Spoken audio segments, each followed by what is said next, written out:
नमस्कार साथियों, मैं संदीप ढाका एग्रीकल्चर विजन के ऑनलाइन प्लेटफॉर्म पर आपका स्वागत करता हूं। आज हम जो है 11th क्लास का एग्रीकल्चर जो है वो स्टार्ट करने जा रहे हैं। तो चलिए अपने देखते हैं, पहले चैप्टर से स्टार्ट करेंगे। तो पहले चैप्टर के बारे में जो लेसन 1 है 11th क्लास का, उसमें हम देखेंगे भारतीय कृषि का इतिहास, उसकी शाखाएं, उसका महत्व व क्षेत्र। लेसन नंबर जो 1 है उसमें हम ये चीजें पढ़ेंगे। भारतीय कृषि का इतिहास क्या नाम है, उसकी कौन कौन सी शाखाएं हैं, उसका महत्व क्या है और उसमें अभी स्कोप कितना है या उसका क्षेत्र जो है वो क्या है। ठीक है, तो अपने जब जो है स्टार्ट करते हैं पहले भारतीय कृषि का इतिहास। ठीक है, तो भारतीय कृषि का इतिहास जो है, भारतीय कृषि का इतिहास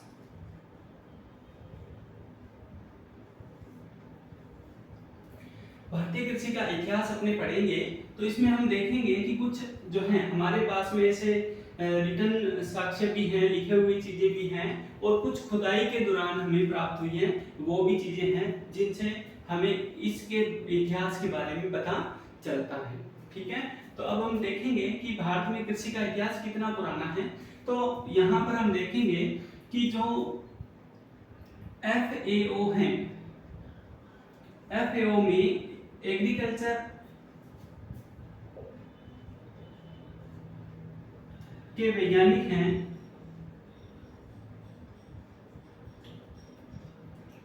डॉक्टर KL मेहरा। अगर हम उनके हिसाब से बात करें, डॉक्टर KL मेहरा के हिसाब से बात करें एग्रीकल्चर के इतिहास की, तो जब से सिंधु सभ्यता की खोज हुई है, जो सिंधु घाटी सभ्यता थी,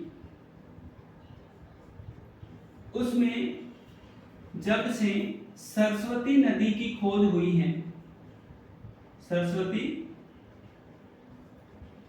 नदी की खोज जब से हुई है, तब से हमें ये माना जाने लगा है कि भारत जो है पूरे विश्व में एक ऐसा क्षेत्र रहा है जो एक साल में 2 फसलें लेता था। क्योंकि हमारी जितनी भी सभ्यताएं हुई हैं वो नदियों के किनारे ही विकसित हुई हैं। क्यों हुई है? क्योंकि नदियां जो हैं वो पानी लेकर आती हैं और पानी ही जीवन का क्या है, मूल आधार है।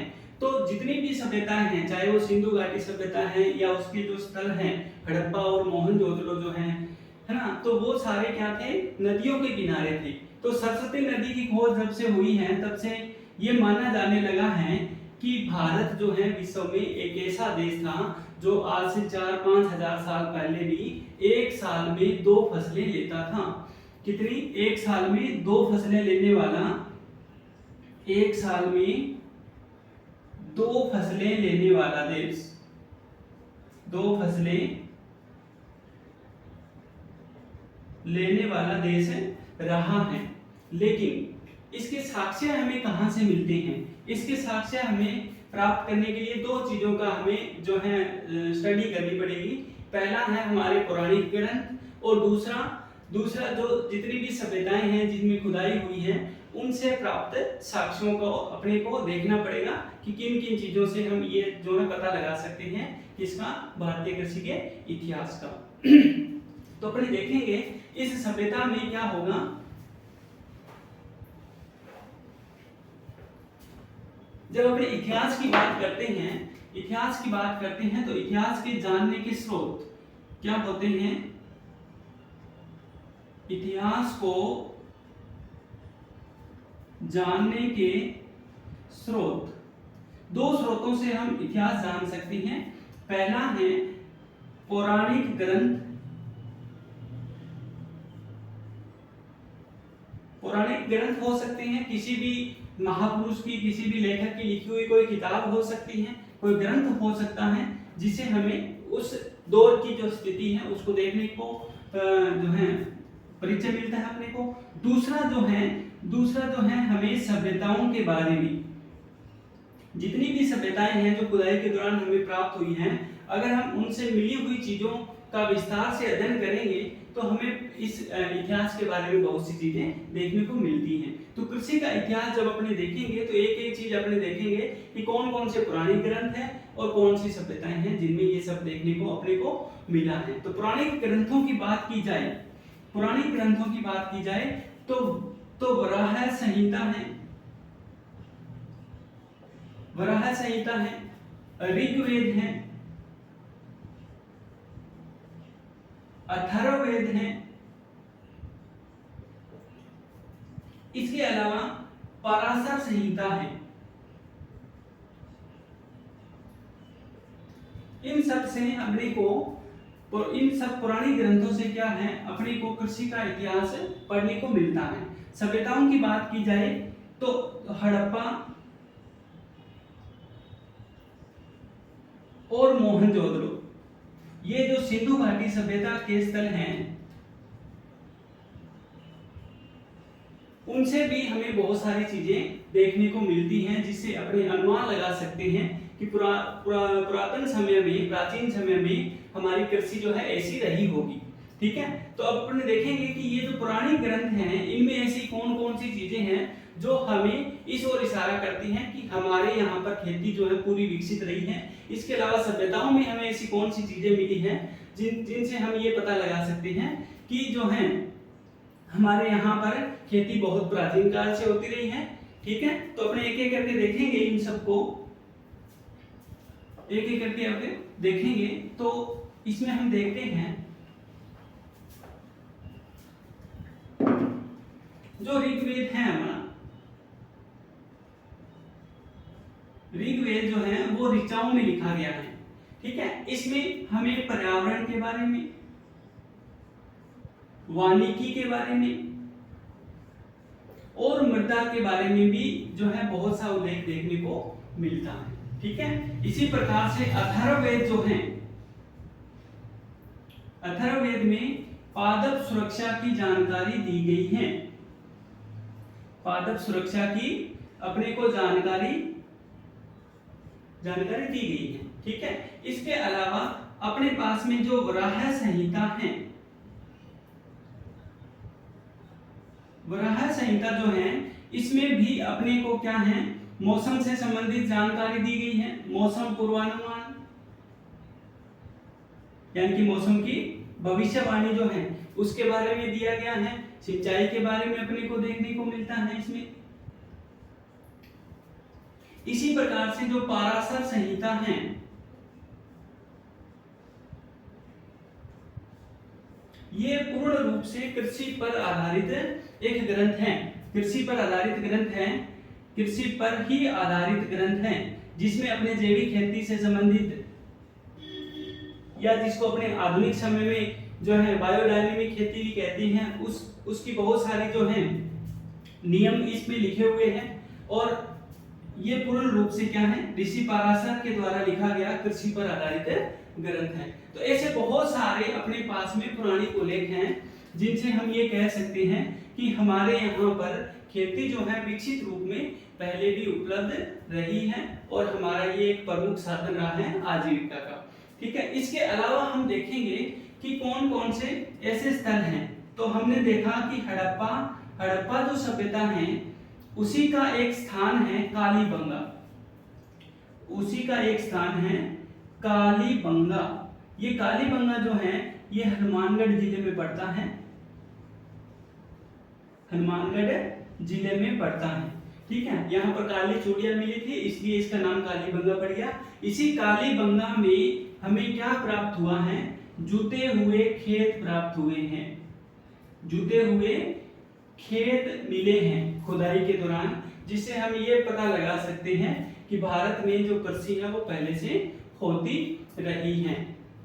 इसके अलावा हमें जो है यहाँ पर पौराणिक ग्रंथों में कुछ ऐसी चीजें भी देखने को मिलती हैं जो हमें जो है कृषि के बारे में बताती हैं। जैसे कि हम जो चीज खाते हैं या जिन चीजों का हम उपयोग करते हैं उन चीजों में भी अपने को बहुत सारी चीजें जो है देखने को मिलती है। जैसे कि सीरीफल जो है इसका वर्णन अपने को बहुत बार मिलता है। इस जो ये नारियल जो होता है इसी को क्या कहा जाता है, सीरीफल कहा जाता है।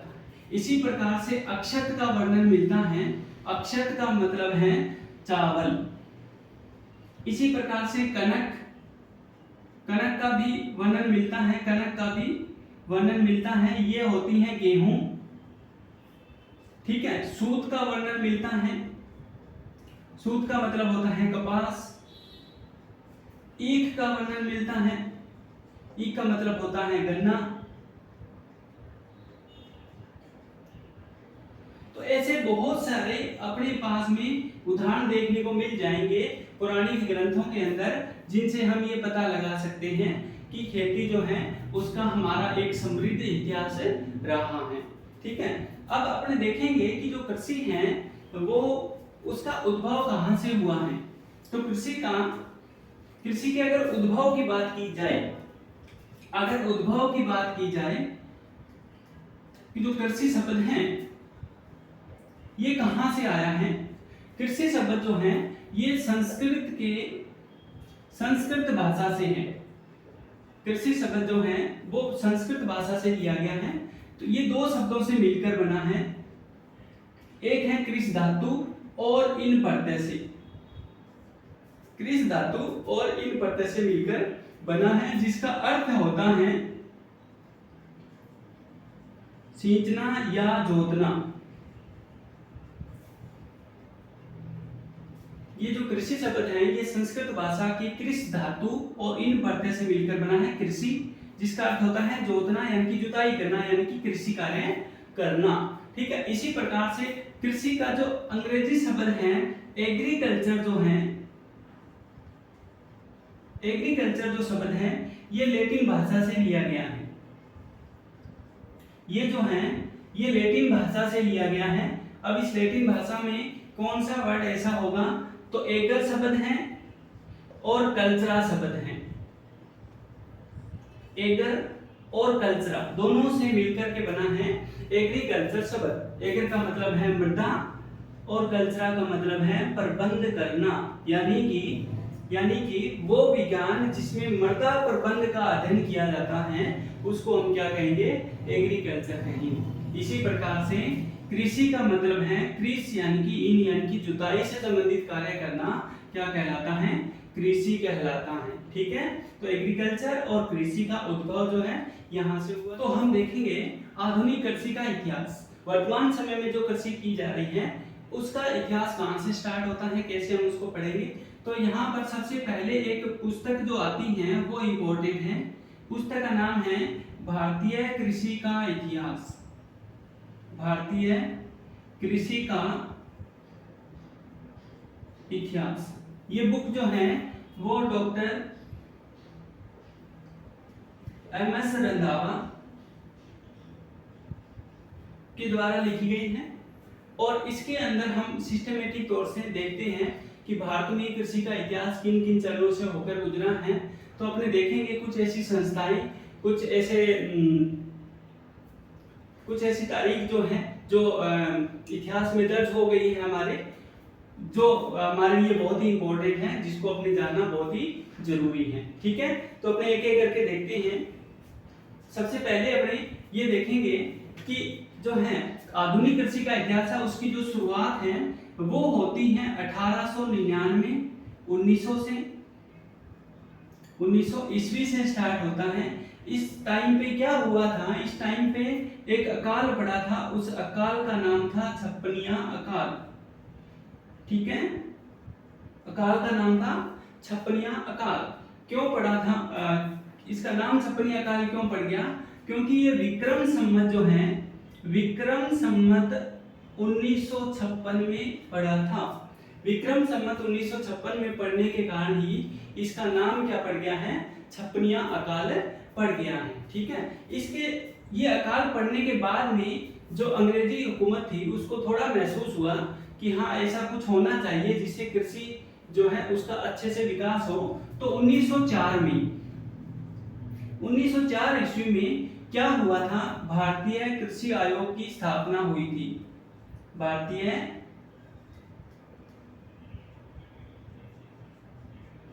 1904 में क्या हुआ था, भारत में कृषि आयोग की स्थापना हुई थी। उसके बाद में 1905 में क्या हुआ, 1905 ईस्वी में 1905 ईस्वी में बिहार में जो है, बिहार में गंडक नदी के किनारे, गंडक नदी के किनारे पूसा की स्थापना हुई। पूसा की स्थापना हो गई थी 1905 में, ठीक है। ये पूसा की स्थापना हो गई थी 1905 में, लेकिन आगे चल कर के यही संस्थान जो है 1911 में इसका नाम बदल दिया गया। इस पूसा संस्थान का नाम बदल दिया गया और नाम क्या रखा गया, imperial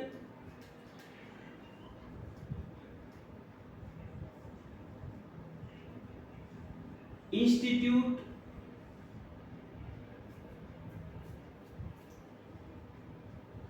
of agriculture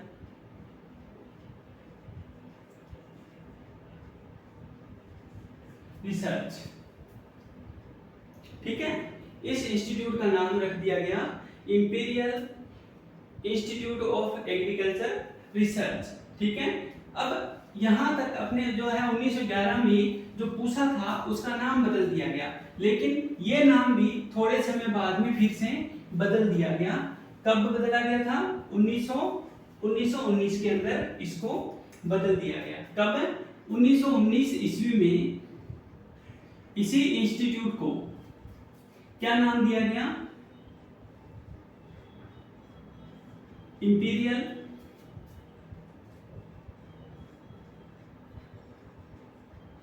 agriculture research institute,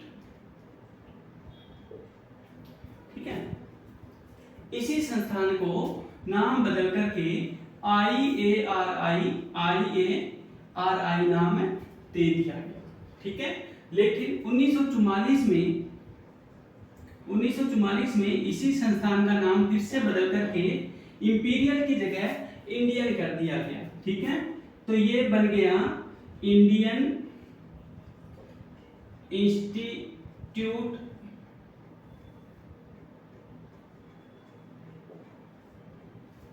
of agriculture research, यानी कि IARI, यानी IARI जो वर्तमान में जिसको हम पूसा के नाम से जानते हैं, IARI जिसको हम वर्तमान में पूसा के नाम से जानते हैं, ये जो इंस्टीट्यूट है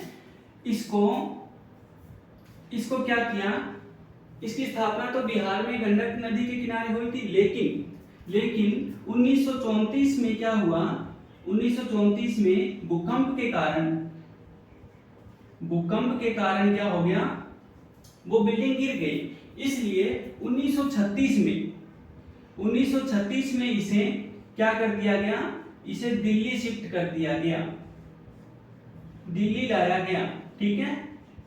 तो वर्तमान समय में अगर आपसे पूछे कि IARI या पूसा जो है कहां पर है, वो है नई दिल्ली के अंदर।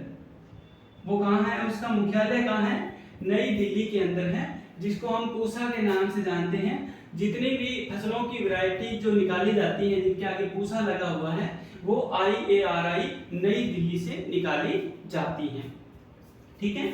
इसके बाद में एक और संस्थान का नाम जो है वो आता है ICAR। उस संस्थान का नाम है ICAR,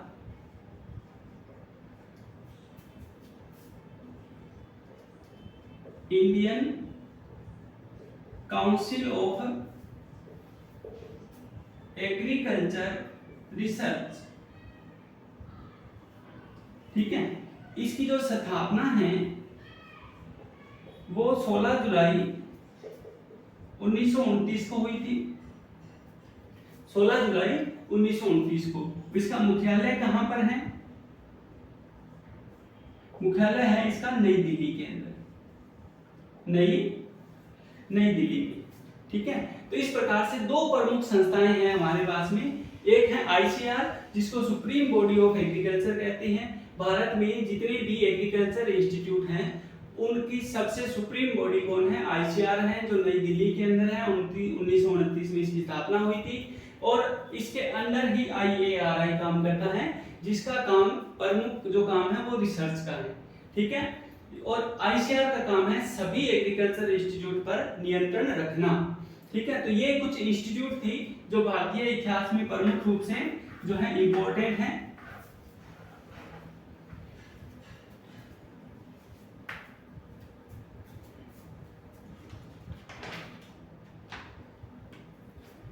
यहां पर अपने देखते हैं हरित क्रांति के बारे में, जो कि एक टर्निंग पॉइंट था भारतीय कृषि के इतिहास में। हरित क्रांति जो था उसकी जो शुरुआत थी वो 1966-67 में हुई थी, 1966-67 में हुई थी।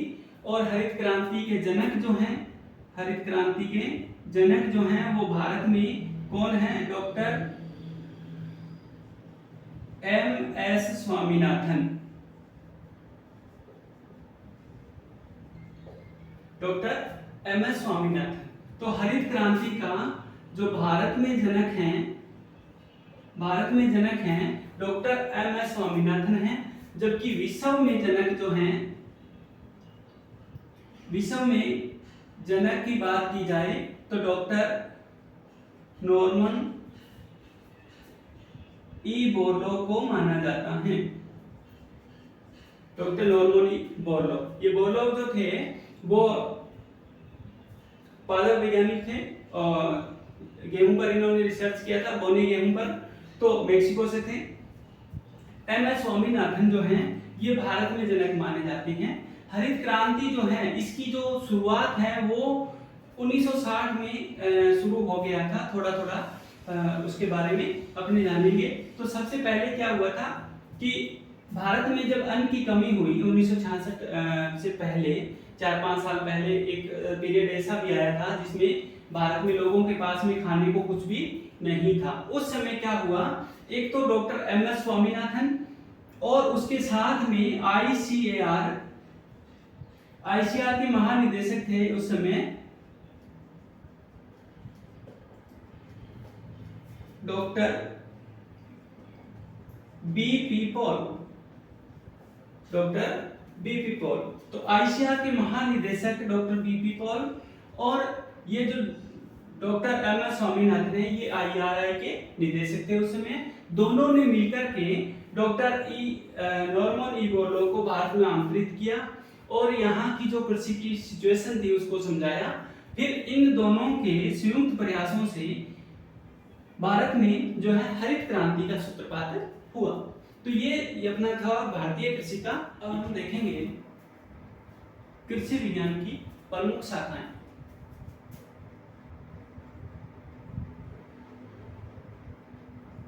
कृषि विज्ञान की प्रमुख शाखाएं। एग्रीकल्चर जो है एक ब्रॉड सब्जेक्ट है, इसके अंदर बहुत सारी इसकी शाखाएं भी पाई जाती हैं। जैसे सबसे जो ज्यादा हम पढ़ते हैं एग्रोनॉमी के बारे में पढ़ते हैं, जिसको अपने शस्य विज्ञान कहते हैं, यानी कि जो फसल उत्पादन से संबंधित है, जो फसलें हम उगाते हैं जैसे गेहूं, जो धान, मक्का, इनका जो उत्पादन है या उत्पादन की जो तकनीकें हैं वो हम पढ़ते हैं एग्रोनॉमी में। दूसरी शाखा है इसकी हॉर्टिकल्चर।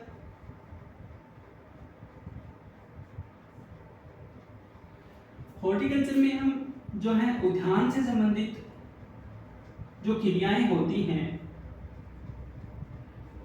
जैसे फल उत्पादन कैसे किया जाता है, सब्जी उत्पादन कैसे किया जाता है, इसका अध्ययन जो है हम हॉर्टिकल्चर में करते हैं। इसके अलावा अपने जो प्रमुख शाखाओं की बात करते हैं, अपने उसमें पशुपालन आता है। पशुपालन, यानी कि इसको हम एनिमल हस्बेंड्री कहते हैं।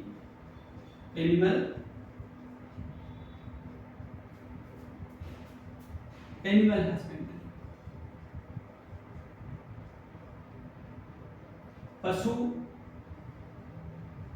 पालने की क्रियाविधि। पशुओं को किस प्रकार से रखना है, उनका खाने पीने की क्या व्यवस्था करनी है, उसके कौन कौन से रोग हैं, उसका निदान कैसे करना है, इसका जो है हम अध्ययन जो है पशुपालन में करते हैं। इसके अलावा बहुत सारी अन्य शाखाएं भी हैं, जैसे लेग कल्चर है। ये लाख उत्पादन से संबंधित है। लाख उत्पादन से संबंधित है।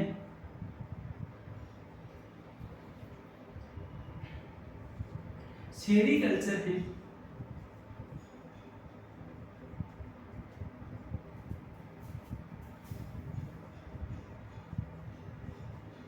रेशम उत्पादन से संबंधित है।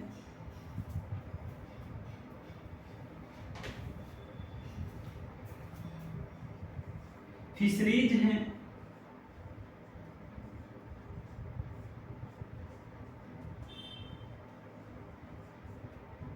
ये मछली पालन से संबंधित है। इसी प्रकार से और शाखाएं हैं, जैसे एपीकल्चर है। ये मधुमक्खी पालन से संबंधित है।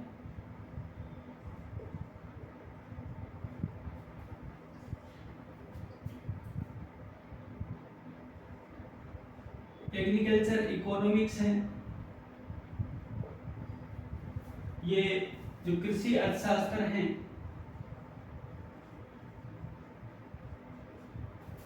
अर्थशास्त्र के जो नियम हैं, जो सिद्धांत हैं, उनको हम एग्रीकल्चर में जब अप्लाई करते हैं तो उस शाखा को क्या कहते हैं? एग्रीकल्चर इकोनॉमिक्स कहते हैं। इसके अलावा एग्रीकल्चर एक्सटेंशन है। ये प्रसार विज्ञान है।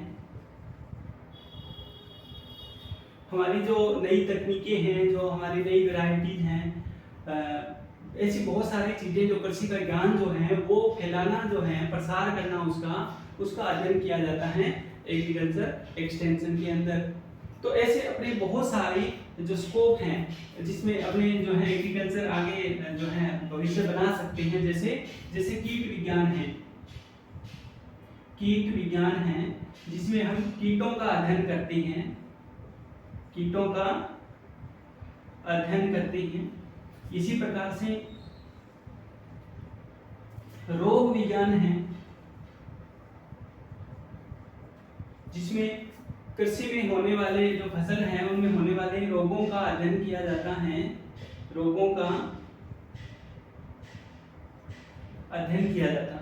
तो ऐसी बहुत सारी शाखाएं हैं जिनको हमें जो है आगे भविष्य में हम जो है एग्रीकल्चर में अगर अपने आगे स्टडी करनी है या अपना भविष्य बनाना है तो हम इनमें से कोई एक शाखा में अपना भविष्य बना सकते हैं। इसके अलावा भी बहुत सारी शाखाएं हैं जिनका वर्णन हम यहाँ नहीं कर रहे हैं। कुछ मुख्य शाखाओं का हमने वर्णन यहाँ पर कर लिया है। ठीक है।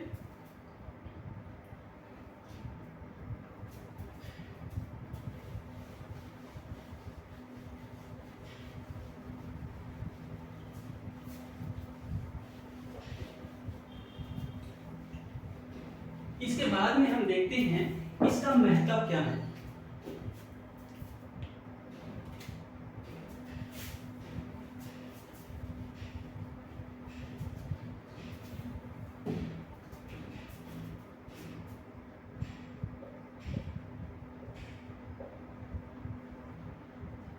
भारत में कृषि का महत्व की बात की जाए तो आपको भी पता है, हमने सबसे पहले ही पढ़ा था कि भारत की अधिकांश जनसंख्या जो है वो प्रत्यक्ष या परोक्ष रूप से क्या है, कृषि पर निर्भर है। तो सबसे पहला आता है रोजगार की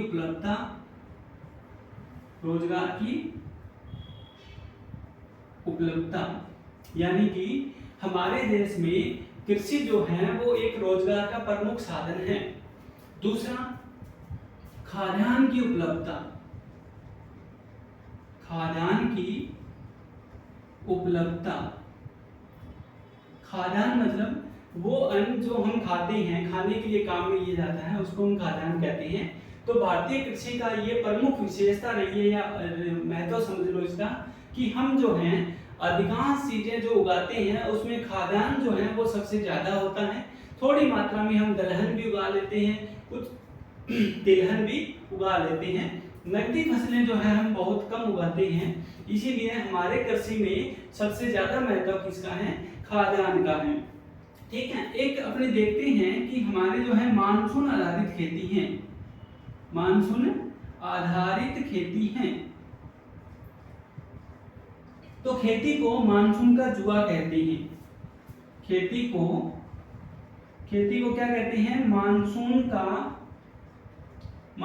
का जुआ कहा जाता है। क्यों कहा जाता है? क्योंकि हमारे यहाँ पर अधिकांश खेती जो है वो किस पर आधारित है? मानसून पर आधारित है। अगर वर्षा अच्छी होती है तो हमारी फसलों का उत्पादन भी अच्छा होता है, अगर वर्षा अच्छी नहीं होती है तो हमारी फसलों का उत्पादन भी गिर जाता है। इसी विशेषता के कारण इसको मानसून का जुआ कहा जाता है। ठीक है, नेक्स्ट है हमारे पास में परंपरागत तकनीकें हैं। परंपरागत हमारे पास में जो तकनीकें हैं, तकनीक जो है हमारे पास में खेती करने की वो परंपरागत हैं, लेकिन वर्तमान समय में हमने इसमें कुछ इम्प्रूवमेंट भी किए हैं, नई तकनीकों को एडॉप्ट भी किया है, नए नए प्रयोग कर रहे हैं किसान और उसमें लाभ भी कमा रहे हैं। तो कुल मिलाकर के जो पुरानी तकनीकें हैं जो अब आउटडेटेड हो गई हैं, उनके प्रयोग से हम उत्पादन को बढ़ा नहीं सकते हैं। तो हमें नई तकनीकों का विकास करना होगा, नई तकनीकें जो बाजार में उपलब्ध हैं उनको किसानों तक पहुंचाना होगा ताकि उसका ज्यादा से ज्यादा लाभ जो है वो मिल सके। ठीक है, उसके बाद में अपने देखते हैं कि ये जो कृषि है ये राष्ट्रीय आय का प्रमुख साधन है। हमारे यहाँ राष्ट्रीय आय का प्रमुख साधन है, यानी कि जिसको अपने जीडीपी बोलते हैं, ग्रॉस डोमेस्टिक प्रोडक्ट जो है, उसमें सबसे जो प्रमुख योगदान जो है वो कृषि का है। तो हम जो राष्ट्र की पूरी जो आय होती है उसमें अपने कृषि जो है उसका एक बड़ा क्षेत्र आता है, लेकिन वर्तमान समय में हमने क्या कृषि को एक पीछे धकेल दिया है और जो औद्योगिक जो है क्षेत्र है उसको आगे कर दिया है। तो अपने को ये देखना है, क्योंकि ज्यादातर जो जनसंख्या है वो खेती से जुड़ी हुई है, तो जीडीपी में जितना ज्यादा कृषि का योगदान रहेगा उतना ही जो है ये जो 70% लोग जो जुड़े हुए हैं उनका विकास भी संभव हो पाएगा।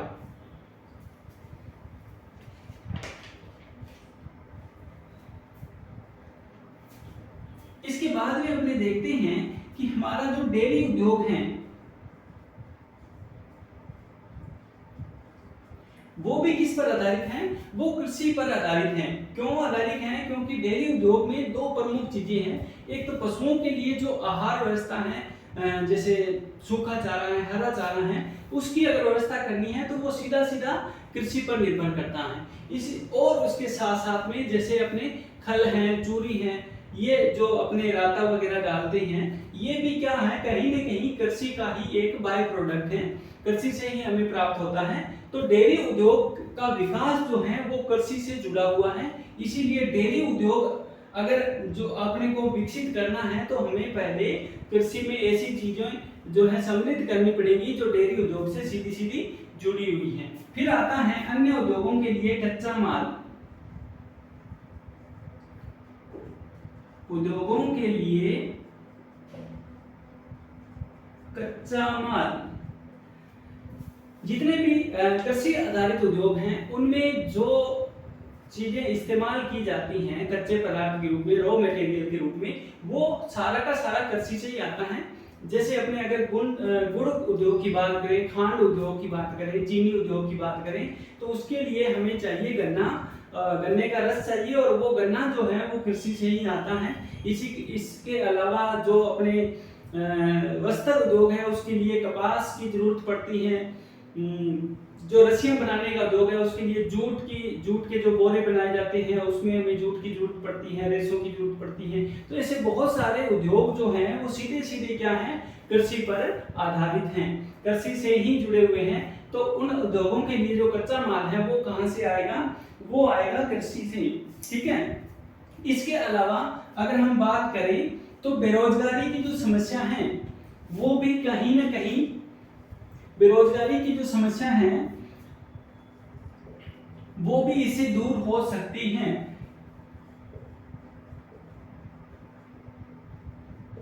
अभी भारत में क्या है कि बेरोजगारी जो है ज्यादा है, पढ़े लिखा युवा ज्यादा है, वो बेरोजगार बैठे हैं। अगर वो कृषि में नई तकनीक अपना ले तो इस नई तकनीक से जो खेती का जो विकास होगा उससे बहुत सारे लोगों को रोजगार मिल सकता है। क्योंकि भारत एक बड़ा एरिया है, जमीन काफी ज्यादा है, उपजाऊ जमीन है, तो एक ये भी हो सकता है साधन अपने जो है रोजगार का।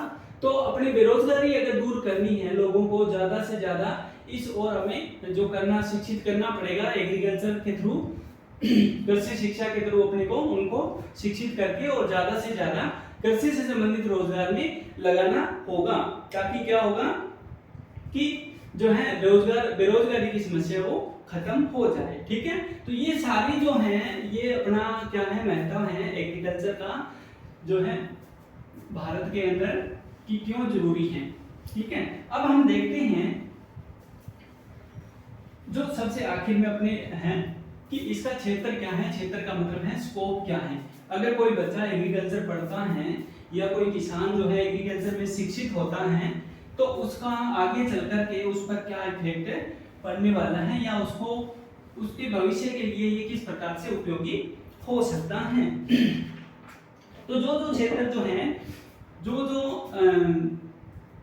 विद्यार्थी जो हैं वो जो कृषि विज्ञान से जुड़े हुए हैं उनके लिए आगे क्या संभावनाएं हैं वो हम देखेंगे।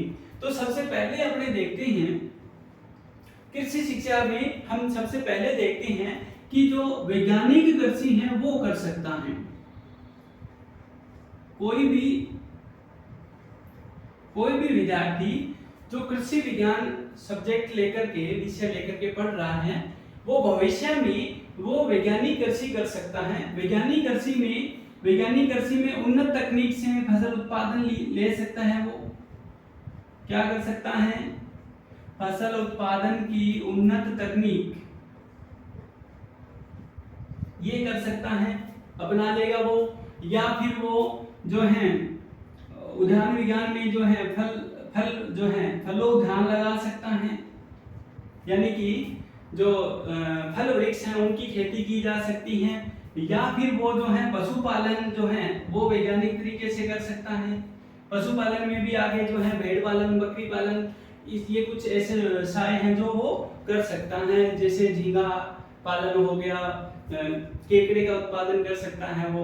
ऐसे बहुत सी चीजें हैं जो वैज्ञानिक तरीके से कृषि में वो अपना सकता है। दूसरा जो है इसमें सेवा क्षेत्र है। सेवा करनी है अपने को, क्या करनी है, सेवा करनी है। क्या क्या कर सकते हैं, अपने कृषि का प्रसार कर सकते हैं, कृषि का प्रसार कर सकते हैं, यानी कि जो केवीके का काम है प्रसार का वो किया जा सकता है। अब यहाँ पर कोई कृषि वैज्ञानिक बन सकता है जो प्रसार के लिए जो काम करता है, लोगों को शिक्षित करता है, या फिर कोई न कोई शिक्षा से सीधा जुड़ कर के अध्यापन कार्य भी किया जा सकता है। अध्यापन कार्य में भी क्या होगा, कृषि का क्या हो जाएगा, प्रसार हो जाएगा।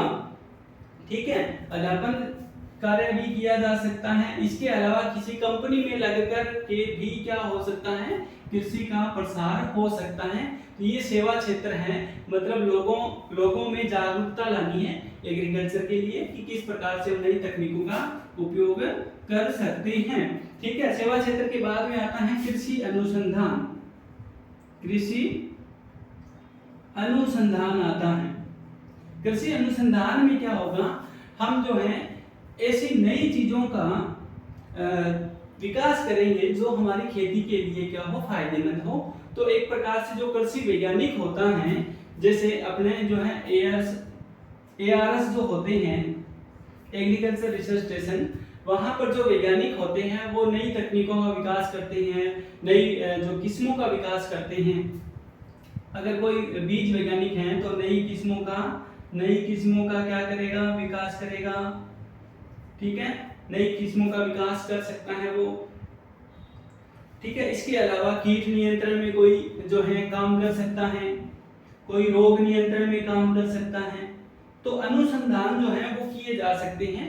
किसी फसल में कोई रोग लग रहा है, उसको ठीक करने के लिए हम कौन सी तकनीक इस्तेमाल करेंगे, वो भी कृषि अनुसंधान के अंदर आ जाएगा, ठीक है। इसके बाद में आता है व्यापार, ठीक है, क्या आता है, कृषि व्यापार। व्यापार जो है हमारे जो जिसको अपने धान मंडी बोलते हैं, है ना, कृषि उपज मंडी समिति जो होती है, उसके अंदर अगर कोई व्यक्ति जो एग्रीकल्चर का है वो व्यापार कर रहा है, जैसे खाद जो है फसलों का क्रय विक्रय कर रहा है, जो है फसलों का क्रय विक्रय करने का काम जो है कहाँ किया जाता है, कृषि व्यापार के थ्रू जो है किया जाता है, इसके अंदर किया जाता है, ठीक है। नेक्स्ट आता है अपना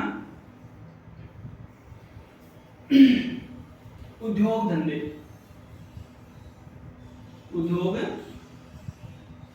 उद्योग धंधों में दो प्रकार के उद्योग आते हैं। एक उद्योग आता है कृषि पर आधारित, और दूसरा आता है कृषि से संबंधित।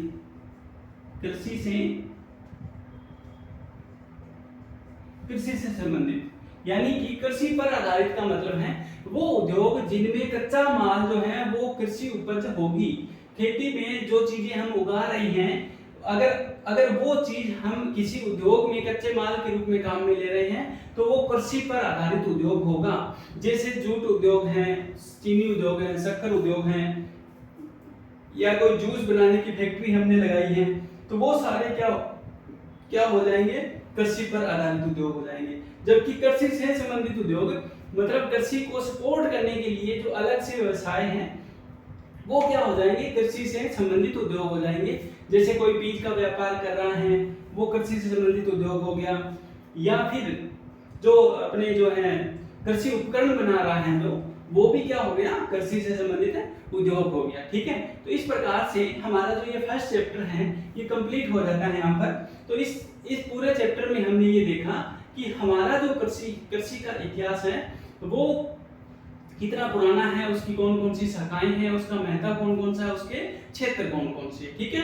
तो इस लेसन की जो PDF है वो हमारी ऐप जो एग्रीकल्चर विजन है उस पर मिल जाएगी, पूरा जो है आपको नोट्स मिल जाएंगे। इसके अलावा हमारी जो है कुछ टेस्ट सीरीज भी चल रही है, उसको आप ज्वाइन कर सकते हो, जिसमें इस फर्स्ट चैप्टर से संबंधित जो महत्वपूर्ण क्वेश्चन है वो आपको देखने को मिल जाएंगे, वस्तुनिष्ठ प्रश्न मिल जाएंगे, आपको शॉर्ट नोट्स मिल जाएंगे। ऐसी बहुत सारी चीजें आपको हमारी एप्लीकेशन एग्रीकल्चर विजन पर देखने को मिलेगी। तो आपको जो है यहाँ पर YouTube चैनल के साथ साथ आपको हमारी एप्लीकेशन पर भी विजिट करना है, उसको जरूर से इंस्टॉल करना है। इसके साथ साथ में आपको हमारा जो ये एग्रीकल्चर विजन चैनल है इसको सब्सक्राइब करना है, बेल आइकन को जो दबाना है वो याद रखें, और नोटिफिकेशन जो है वो ऑल पर कर दें, ताकि जैसे ही हमारी नई वीडियो आए आपके पास में तुरंत से उसका नोटिफिकेशन पहुंच जाए। धन्यवाद।